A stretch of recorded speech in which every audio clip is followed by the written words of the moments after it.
I think I always used to say I'm a self-made man. I think we also have taken one unique Google survey study. We should not forget our past. Skills are very important, technical skills, life skills. They will try to understand their strong points, weak points, threat areas and opportunities.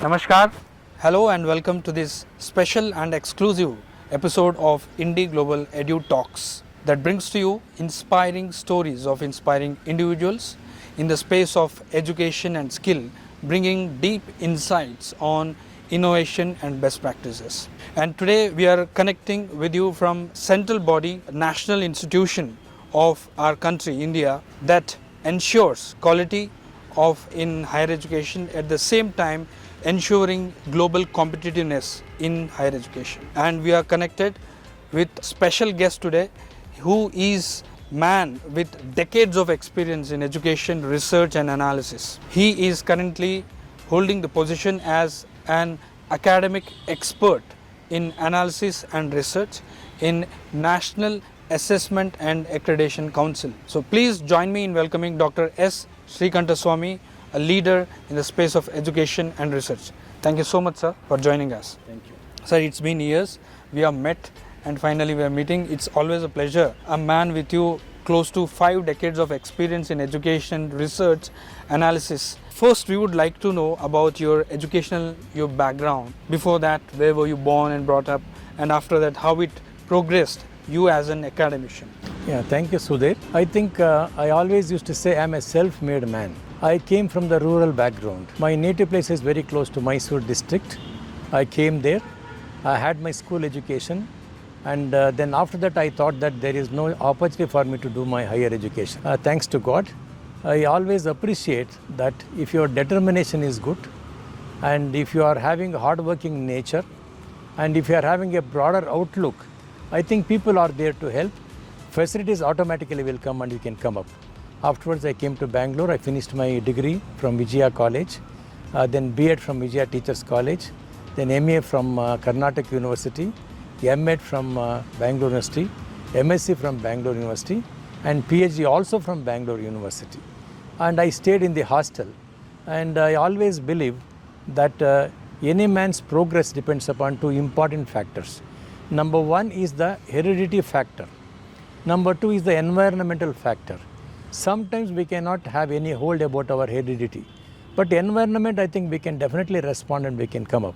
Therefore, I believe that my environment made me to come up. Therefore, I believe if an individual is exposed to a good environment, automatically his personality takes shape and automatically all his human values also will develop. I think this is something brief, and I stayed in the hostel as I mentioned. Hostel environment made me also to understand what is life, what is the value of food, what is the value of friendship, and how exactly one should struggle and come up. Thank you. Amazing, sir. Now, besides being associated with several higher education institutions, now you are with NAC. We would like to know the kind of work that's been taken up under your guidance or with your team, and at the same time, what is the vision and way ahead for your work in NAC? Yeah. Once again, I always remember all those who have helped me and made me to come up to this stage. We should not forget our past. Yes. Therefore, I thank especially our Professor S.C. Sharma. He is a man of vision, and he is a man who knows without bringing the good people into the right platform, progress cannot be there. Yeah. I think that is how Professor S.C. Sharma has given me an opportunity to come to NAC here. I joined here an academic consultant in the beginning, and later on as I called myself as an academic expert as recognized by other people. And when I joined here, I thought that NAC has got huge amount of data. I think more than 364 universities data we are having, more than around 11,000 higher education institutions data we are having. And when we are having huge amount of data, what is that we are going to do with the data? The sir has given me a clue. Is it not possible for you to analyze some of this data by taking the help of experts so that the findings will be of greater help? I think that kind of motivation and that kind of support by Sharmaji made me to take up this, and we took lot of publications from our research and analysis wing. The first one we took was the trend analysis report. Therefore, we have got so much of data.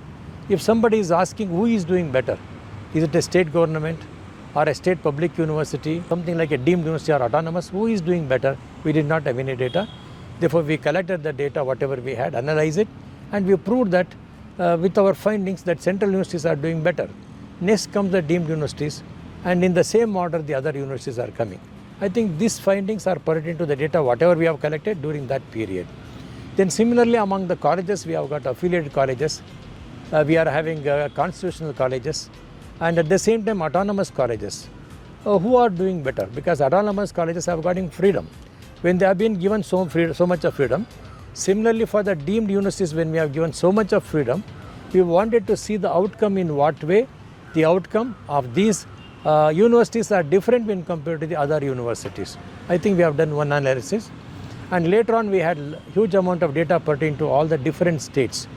Therefore, we have gone to different states, contact the stakeholders, and we contacted the Higher Education Council Secretary, then Chief Secretary of the government, and university vice chancellors and also the principals, and collecting their data and collecting our data here, pulled the same thing, and we have prepared the state-wise analysis reports. Like that in the NAC, we have got, for all the states, we have got state-wise analysis reports prepared by our deputy advisors, assistant advisors, and advisors also have been involved. Many people have appreciated, and they said that this is what we want, because in the state-wise analysis report, we have given recommendations to what the state government can do. Second level of recommendations to what vice chancellors can do. Third level of recommendations what the Higher Education Council can do. And in that way, it is a very comprehensive document we have prepared. Amazing, sir. It's a state-wise, and you also identified which stakeholder can do what the best. Now, coming to sir, so much of analysis and reports have come up by the team of NAC. What is the trend you have observed in the last few years? How has been the growth, and how do you see it growing further? I think we also have taken one unique Google survey study. There are many institutions, as mentioned by our director, more than 70% of them have not come for accreditation. Though NAC has initiated this kind of accreditation process, almost 24 years back we started, still we are not able to cover larger group of higher education institutions because of various reasons. Number one, the failure of grade will be there. We say failure of success and failure, these two are very, very important factors. Yeah. Therefore, those who wanted to apply, they will think twice. If I apply, should I get a better grade? If I am sure of getting a better grade, let me apply. If I am not very sure of getting the better grade, let me not. This is one reason. Like that, we have sent this small questionnaire to find out what are the reasons because of which you are not coming forward for NAC accreditation. Are you not familiar about the NAC accreditation procedures? Are you not having confidence in preparing the necessary documents? Or do you want some kind of support from our NAC officials to do some kind of hand-holding exercise? I think in that way, we sent the circular and we got very interesting results. And even some percentage of people are not knowing about the procedure what the NAC is doing for accreditation. It is a very beautiful document which has thrown so much of light, based upon which we are requesting the especially government institutions to come forward, and if they have got any kind of doubt, we can help them. And NAC is also giving some financial support for institutions, organizing some awareness programs for the neighboring colleges, so that they also will get updated information about the NAC procedures. In that way, our documents gives evidences, and based upon the findings and recommendations of our documents, we are going slowly here organizing many awareness programs, orientation programs. But still, I think many institutions are not coming forward because of various reasons, as I mentioned. Then sometimes people also said the fees for coming to the assessment and accreditation process is quite high. We are not afford to. Then through the director of NAC, we request the state government, can you provide some financial help to these institutions so that they can come forward? I think we have taken measures here and there to attract them, to make them to have faith with the A&A process. And we also appeal to them that 2017 onwards we are having a robust plus transparent type of assessment procedure, wherein 70% is QNM, quantitative metrics are there. Only 30% is there for the peer team members to go and assess. Earlier it was not there. In that way, the present system is institution friendly, they can have a lot of faith and they can come. These are some of the measures that has been taken, and from the analysis wing, we have also brought out quality fact sheets, and we have sent to every state government telling them which are the top 20 areas in which your institutions are doing, which are the 20 areas in which they are not doing well. Therefore, we have suggested to them, these are the areas in which you have to conduct many programs, give support, so that they will come forward. I think that is also a very nice initiative through quality fact sheets. I think we have done that also. What is your take on NIRF, National Institutional Structure Framework? Their approach is slightly different compared to our approach, and they believe only in taking the data from the institutions. And here we are depending upon the peer team visit information also.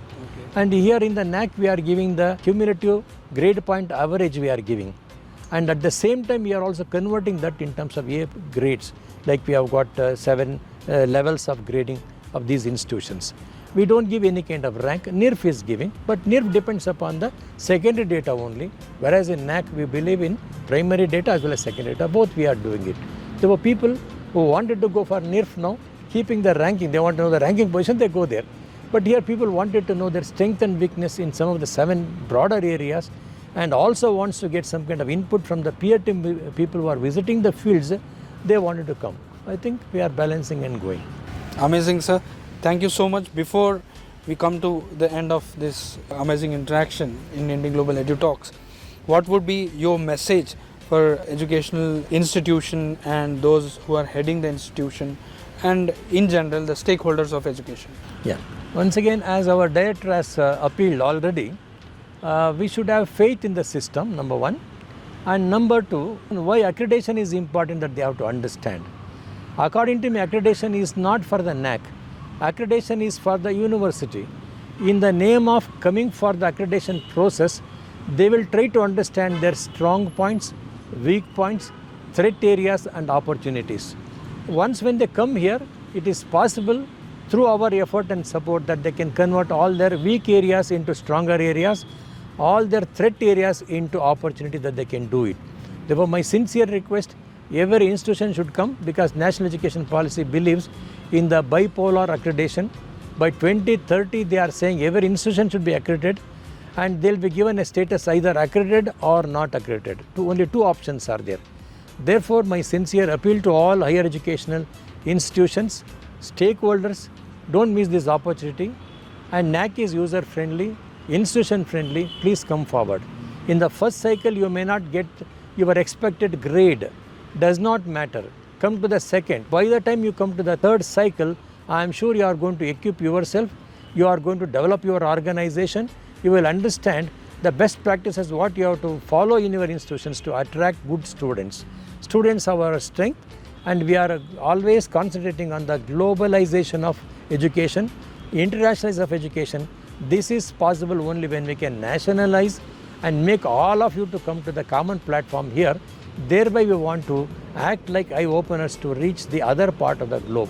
Therefore, please come, get the benefit and get yourself accredited, thereby get the certificate so that the parents can approach your institutions very happily. I think this is what I want to just share. Thank you so much, sir, for joining us. Your deeds, it's always enriching the interaction with you, and thank you so much. You gave out the message to the educational institution.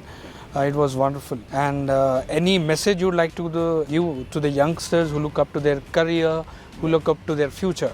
Because students earlier, during our days, we always will say, I got 95% marks. I think those days have gone. Here we expect all students to have academic achievement on one hand, then acquiring the life skills on the other hand, because you are also talking about the skills in your summit. Skills are very important, technical skills, life skills. There are various kinds of skills. Therefore, some of the universities already they are labeling themselves as skill universities or skilled based universities. We have got a national agenda for this also. Therefore, academically you should be good, skill wise you should be good, competency wise you should be good, and even in general knowledge wise also you should be good. I think without this it is not possible for you to call as a world class student. If you want to call world class student, your approach should be academically good, research bent of mind you should have, life skills you should have, and you should also have an open hearing to know what is happening around the world. Bookish education will not fetch you anything. This kind of comprehensive education will provide you a better job, better recognition. Thereby you will be elevated to a comfortable zone so that every stakeholder will be happy and proud about you. I think this is a message for my students because almost 47, 48 years I have been in the midst of students. I always believe students are always good and staff members, they must try to be good. Thank you. This is what I wanted to share. Thank you so much, sir. So that was the message from a man and academic leader, almost 5 decades, 50 years of experience. So we'll connect with you once again in yet another episode of Indie Global Edu Talks with their inspiring story. This is Sudhir Gautam from the Indie Global Media Network signing off till the next episode. Thank you.